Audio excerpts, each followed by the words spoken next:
Hello again, viewers and friends. Today's a beautiful day, Saturday, August 20th, 2022. And today I am at the Liberia House in Manassas, Virginia. This place was built in 1829 by the Weir family, and in the last 24 hours alone, I have learned a whole lot of new information about this place.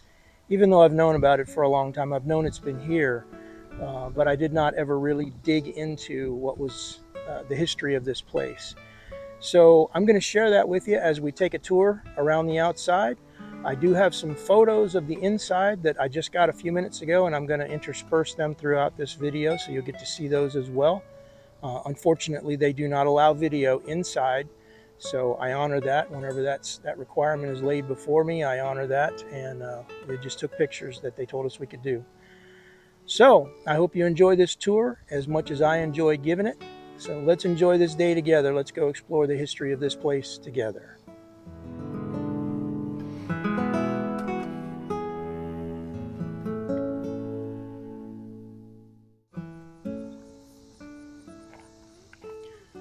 This is what the approach would have looked like, very much like anyway, back in the 1800s.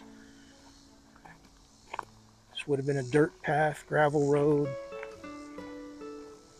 Came up to a kind of a buggy parking area here in the front. I do not know if the flagstone here in the front of the house is the original or if it's been recreated, but they sure did a good job of making it look old. We'll see that as we get up close here.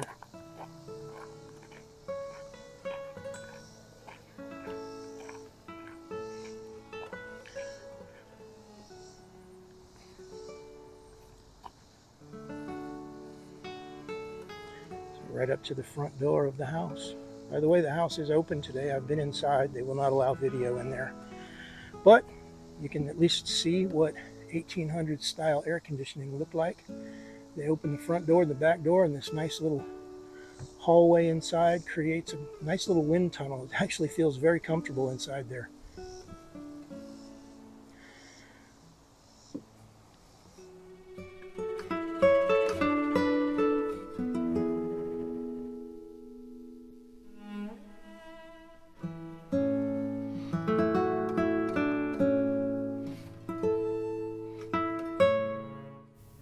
Liberia House was built in 1829, mostly by enslaved laborers, and owned by William and Harriet Weir. Before the Civil War, this property of nearly 2,000 acres was considered to be one of the largest plantations in Prince William County. At one point, there was a general store, a school, and even a post office on the property. Various types of crops were grown here, and several different kinds of animals were kept. This was also the home of roughly 90 enslaved people. The home became the headquarters for Confederate General Beauregard in 1861. On July 23, 1861, Jefferson Davis, the President of the Confederacy, visited the property to confer with his generals. In March 1862, as the Union troops advanced, the Weir family fled south to Fluvanna County, Virginia, leaving the plantation in the care of several trusted enslaved people, including a lady named Nellie Naylor. Remember that name. We'll come back to her in a few minutes. The house then became controlled by Union General McDowell and his forces. It is believed that President Abraham Lincoln visited on June 19, 1862, during the Union's occupation at Liberia.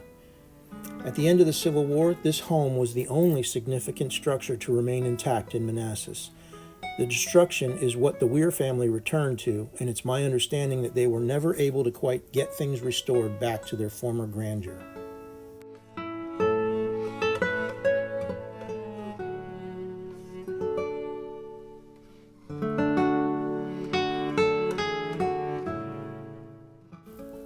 In 1888, Robert Portner bought Liberia from the Weirs and built a dairy operation there.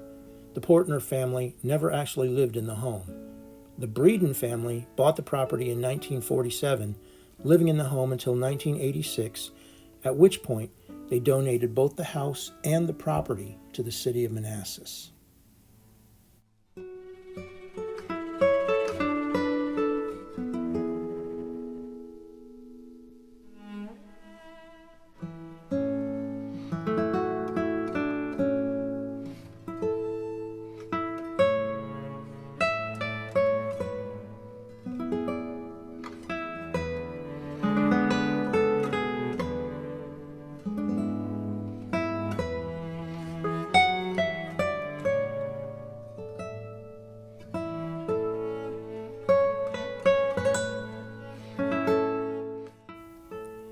In 1989, the Weir family cemetery was moved from another part of the property to the hillside just beyond the house.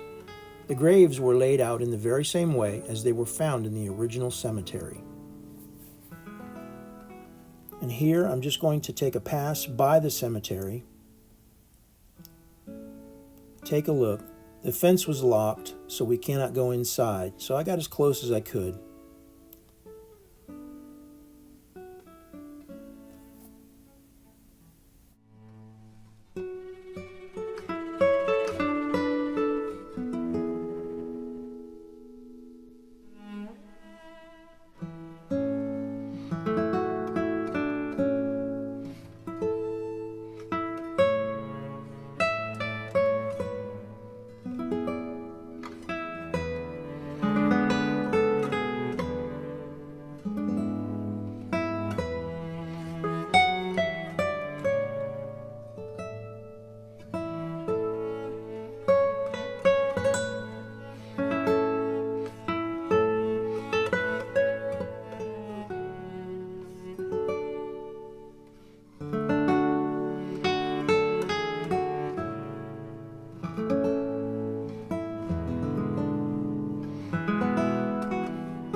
The property includes a walking trail which passes right by another piece of visible history. The original spring house still stands in the woods just behind the cemetery. This would have been the main source of fresh water for the household.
Some interesting things I learned about the slavery aspect of this story. Although 3 of his own sons served in the Confederate Army, William Weir, the original builder and owner of this home, did not vote in favor of secession and believed that enslaved people should be freed. However, he was also the owner of the largest number of enslaved people in Prince William County at the start of the Civil War. At the end of the war, at least some, if not all, the Weirs enslaved people were given their freedom. Remember the name Nellie Naylor? She was one of the enslaved who had been left to care for the Weir plantation during the war years.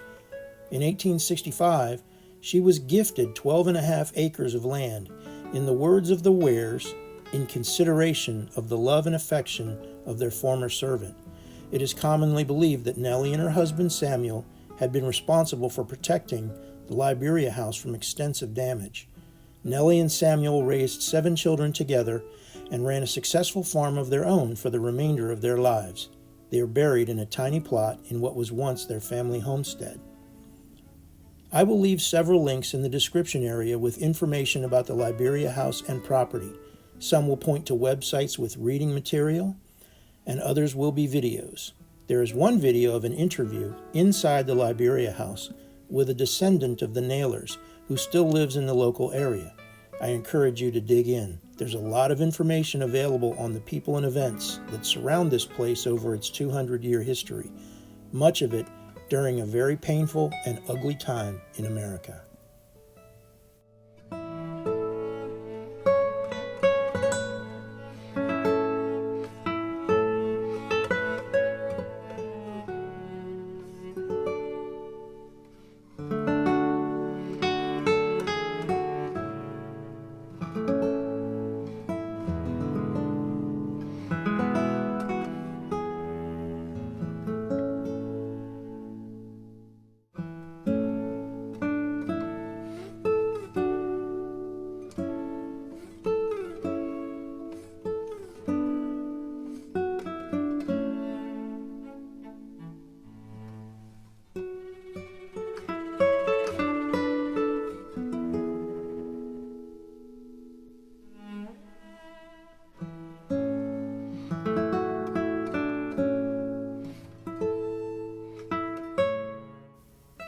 This is history. We can't erase it, nor can we change it. Hopefully we'll learn from it and become better people because of it.